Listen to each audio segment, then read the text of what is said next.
Seorang wanita berusia 60 tahun tinggal bersama pacarnya, namun nampaknya tak mendapatkan kebahagiaan. Usai 10 tahun tinggal bersama, wanita tersebut kini hanya tinggal nama. Kejadian kisah nyata yang aku bahas kali ini terjadi di Sulawesi Utara, tepatnya di Kampung Siau Timur. Seorang wanita berusia 60 tahun bernama Dorcas Bosu bekerja sebagai petani cengkeh. Doras dikenal di lingkungannya sebagai wanita yang baik, ramah, punya banyak teman, bahkan Doras pun kerap membantu yang lainnya. Doras tinggal di sana tak hanya sendiri, melainkan dengan keluarganya. Banyak keluarga Doras tinggal di lingkungan tersebut. Dilahirkan bukan dari keluarga yang berada, membuat Doras bekerja keras hingga akhirnya. Dari dirinya kecil, muda, hingga dirinya berusia 60 tahun pun dirinya tetap bekerja keras. Dirinya saat itu pernah menikah dengan suaminya saat mereka masih muda. Pernikahan mereka baik-baik saja di awal, bahkan mereka pun dikaruniai beberapa anak. Namun entah apa yang terjadi, pernikahan mereka nampaknya tak berjalan lancar hingga akhirnya mereka berpisah. Mereka berdua diketahui berpisah tanpa perceraian. Mereka pun tinggal berpisah dan tinggal dengan kehidupan masing-masing. Pasca berpisah dengan kehidupan suami yang meninggalkannya, Dorcas pun tetap memilih menjadi petani cengkeh demi kehidupannya dan anak-anak. Tak lama di sana, dirinya pun berkenalan dengan lelaki asal Kupang bernama Andreas Kalengkeng berusia 47 tahun.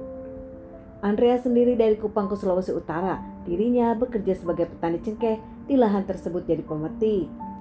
Antara Andreas dengan Dorcas nampaknya nyambung satu sama lain. Pasca berkenalan, mereka pun dekat satu sama lain dan saling mengagumi. Hingga akhirnya kecocokan membuat mereka tinggal bersama tanpa pernikahan. Sosok Andreas sebagai pasangan dari Dorcas pun diterima baik oleh anak-anak Dorcas yang senang sang ibu kini punya kehidupan yang lebih baik pasca ditinggalkan sang ayah. Dorcas dengan Andreas sendiri tinggal di bukit yang jauh dari para tetangga hingga mereka tak membicarakannya. Mereka tinggal tanpa pernikahan, mereka saling mencintai hingga 10 tahun tinggal bersama. Meski tak ada pernikahan dan usia yang cukup jauh, namun mereka selalu akur satu sama lain di mata para tetangga.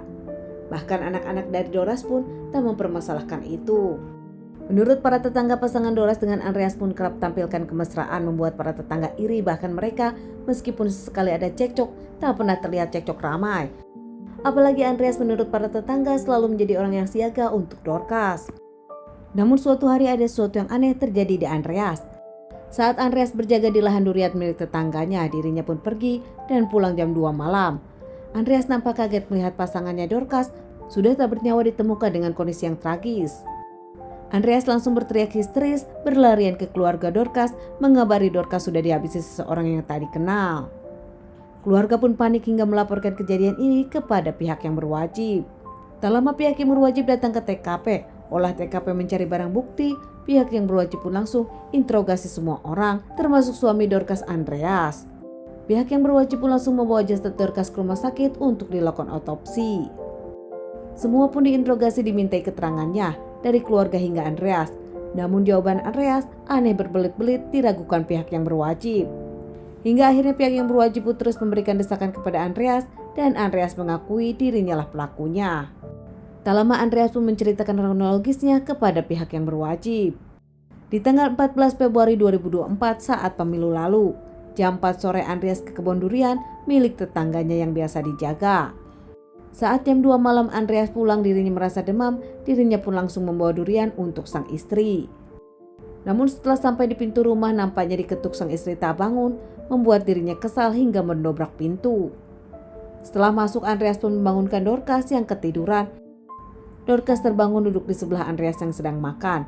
Namun saat itu Dorcas marah-marah dan kesal karena dibangunkan. Andreas pun kesal karena dirinya sedang makan namun diomeli. Tak lama Andreas mengambil senjata tajam, menikam Dorcas beberapa kali hingga Dorcas yang mau melawan tak bisa dan terjatuh. Umur Dorcas yang 60 tahun tak bisa melawan Andreas, seorang laki-laki yang masih berusia 40 tahunan. Usai melakukan aksinya, Andreas pun berakting seperti tak terjadi apa-apa. Bahkan Andreas sempat mencuci baju dan mencuci sajam. Karena permasalahan ini, Andreas pun diamankan dan menjalani beberapa kali persidangan hingga akhirnya divonis 15 tahun penjara. Menurut para tetangga, belakangan pasangan ini selalu romantis. Belakangan pun terlihat cekcok sekali, namun keesokannya damai. Saat Andreas mengakui pada pihak kepolisian, dirinya pun mengaku menyesal. Mencintai Dorcas 10 tahun, dirinya pun merasa meskipun tak ada pernikahan, dirinya pun berlaku seperti suami Dorcas. Namun kesal saat itu, saat capek bahkan sakit, dirinya tengah makan malah diomeli hingga akhirnya Andreas kelap mata. Teman-teman, sekian dulu bahasan kasus yang aku bawakan kali ini. Semoga ini bisa dijadikan pelajaran untuk kita dan ditunggu bahasan kasus-kasus selanjutnya.